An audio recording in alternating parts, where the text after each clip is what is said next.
Halo teman-teman PM di Taiwan, balik lagi bersama aku Ken di section Breaking News. Dan di Breaking News hari ini aku akan ngomongin tentang badai PHK masih tetap terus ada dan belum usai di Amerika Serikat. eBay atau toko online pangkas 4% karyawannya. Nah teman-teman, jadi pada hari Rabu tanggal 8 Februari 2023 di CNBC, dilansir oleh CNBC, perusahaan mengumumkan rencana pemangkasan 500 pekerjanya pada hari Selasa kemarin. Jadi sama kayak yang kemarin Zoom itu teman-teman. Dan jumlahnya itu kurang lebih ya 4% dari total jumlah karyawannya teman-teman.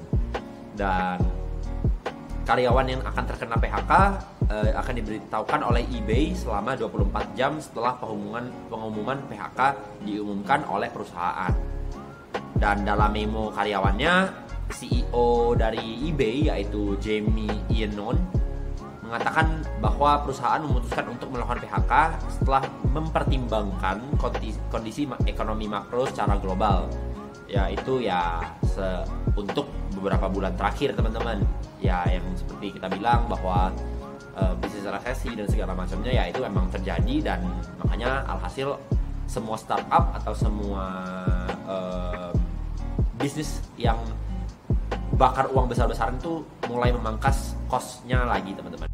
Beliau mengatakan bahwa pergeseran yang diberikan oleh atau pemutusan PHK yang diputuskan oleh beliau itu merupakan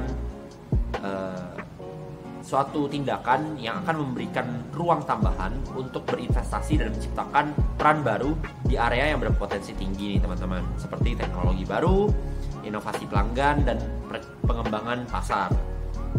Jadi ya beliau berharap akan terus beradaptasi dan fleksibel dengan landscape makro, niaga, dan teknologi yang berubah. Makanya beliau memutuskan untuk PHK sejumlah tersebut pada bulan ini teman-teman. Ya sama seperti yang di video kemarin, aku juga tetap terus mendoakan untuk mungkin kerabat atau teman atau saudara teman-teman yang terkena PHK di bulan-bulan akhir ini karena mungkin ekonomi sedang sulit. Aku mendoakan mereka agar mereka bisa mendapatkan pekerjaan yang mereka suka dan juga mendapatkan kemampuan finansial yang lebih baik lagi ke depannya teman-teman. Mungkin itu aja breaking news hari ini. Aku Ken pamit undur diri. See you guys on the next breaking news. Bye bye.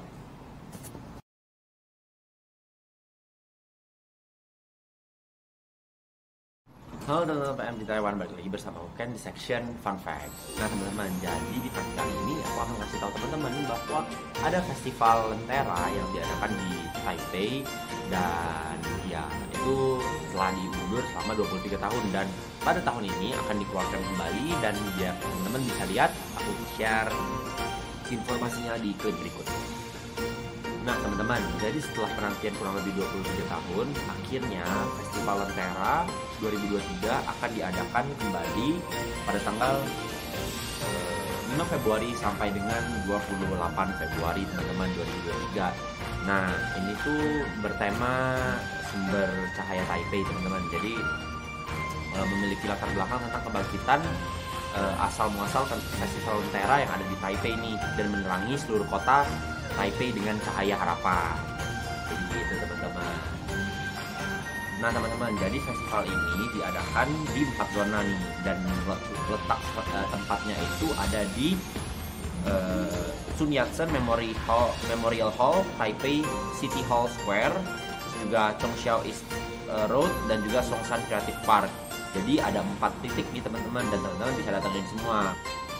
Nah teman-teman, jadi untuk waktu operasionalnya aku bacain nih teman-teman biar nggak salah ya. Jadi untuk Senin sampai Kamis itu ada di jam 2 sampai jam 10 malam. Dan juga kalau misalnya Jumat sampai Minggu itu jam 10 pagi sampai jam 10 malam. Nah teman-teman, tapi lampu yang akan dibukakan itu mulai dari jam 5 sampai jam 10 malam. Jadi kalau misalnya teman-teman mau datang, aku saranin teman-teman untuk datang jam 5 sampai jam 10. Karena kan waktu jam 5 sampai jam 10 itu waktu lampunya dibuka, jadi lebih indah lah pada saat malam hari teman-teman.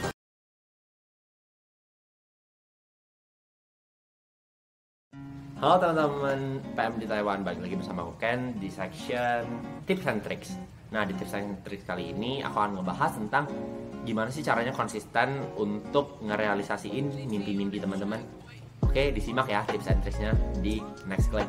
Nah teman-teman, jadi tips yang pertama itu adalah teman-teman nentuin dreams teman-teman dan make sure bahwa mimpi teman-teman itu adalah mimpi teman-teman, bukan orang lain. Nah ini maksudnya apa sih Ken? Jadi banyak banget orang-orang yang menjalankan mimpinya itu yang katanya mimpinya sendiri, itu tuh ternyata bukan mimpinya sendiri, tapi mimpi yang diwariskan oleh orang lain. Contohnya teman, atau pasangan, atau orang tua yang paling sering. Karena mereka udah terdoktrin untuk melakukan sesuatu yang disuruh, dan akhirnya ya mereka menyebut itu bahwa mimpinya mereka. Dan sebenarnya ya itu bukan passion atau bukan mimpi mereka sendiri, sehingga mereka susah untuk merealisasikan mimpi tersebut karena ya memang gak ada hatinya di sana teman-teman. Nah teman-teman, tips yang kedua yaitu break down your goals into smaller pieces, atau mengubah goal yang gede menjadi potongan-potongan atau part-part menjadi yang lebih kecil. Jadi misalnya goalnya teman-teman sesuatu yang gede ini, misalnya teman-teman potong itu menjadi part-part yang lebih kecil dulu. Contohnya nih, anggap aja goal teman-teman itu road trip yang mau teman-teman tuju di satu tujuan yang teman-teman mau banget. Itu goal teman-teman.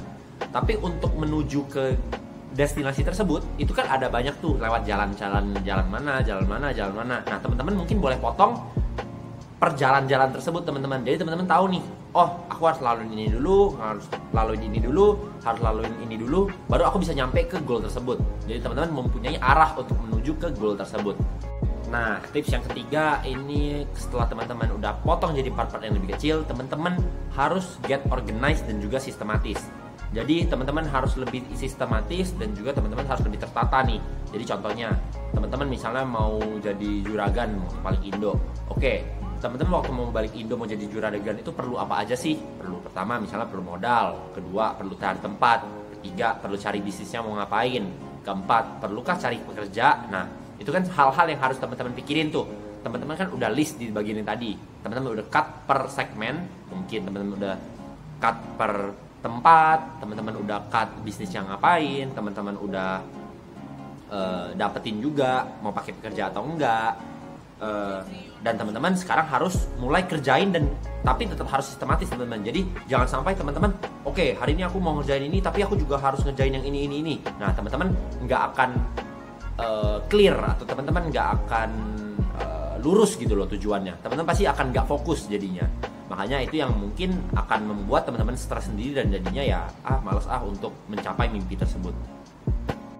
Nah ini tips and tricks yang terakhir dan menurut aku yang paling berimpact ya, atau berperan besar di dalam perjalanan teman-teman untuk menuju mimpi teman-teman. Teman-teman udah lakuin semua hal 3 di atas. Pertama, temuin mimpi teman-teman, passion teman-teman. Kedua, teman-teman udah break jadi part yang lebih kecil. Yang ketiga, teman-teman udah get organized atau melakukan sesuatu itu dengan secara sistematis dan tertata. Tapi kan namanya manusia, seiring berjalannya waktu sampai tengah jalan atau 3/4 jalan, kita manusia pasti bisa capek. Dan mungkin karena emosi atau karena fisik kita capek, karena untuk merealisasikan mimpi tersebut kan butuh tenaga dan juga butuh emosi ya teman-teman, butuh pikiran. Pada saat teman-teman capek, lakukan tips terakhir ini, yaitu remind yourself why you started, atau bahasa Indonesianya, ingetin ke diri teman-teman kenapa sih teman-teman mulai jalanin mimpi ini.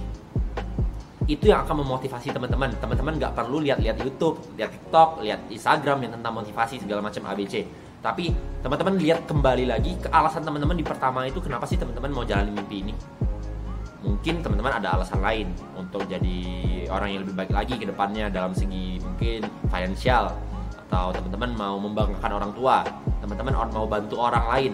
Ya, itu merupakan alasan yang menurut aku cukup solid atau cukup kuat untuk dijadikan gas atau bensin lagi untuk teman-teman pacu ke mimpi teman-teman lagi. Dan aku yakin remind yourself kenapa teman-teman mulai, itu merupakan gas yang besar dan cukup oke untuk teman-teman pakai berulang kali, karena itu merupakan motivasi terbesar buat teman-teman lakukan sesuatu. Jadi dipakai nih yang tips yang terakhir ya teman-teman. Nah, jadi mungkin itu aja tips and tricks kita hari ini. Aku harap teman-teman bisa dapat sesuatu dari hal ini. Aku berharap kita bisa bareng-bareng reach mimpi kita. Aku berharap teman-teman bisa juga dapetin apa yang teman-teman mau. Yuk semangat kerja, jangan patah semangat, kita bisa. Oke teman-teman, see you guys on the next tips and tricks.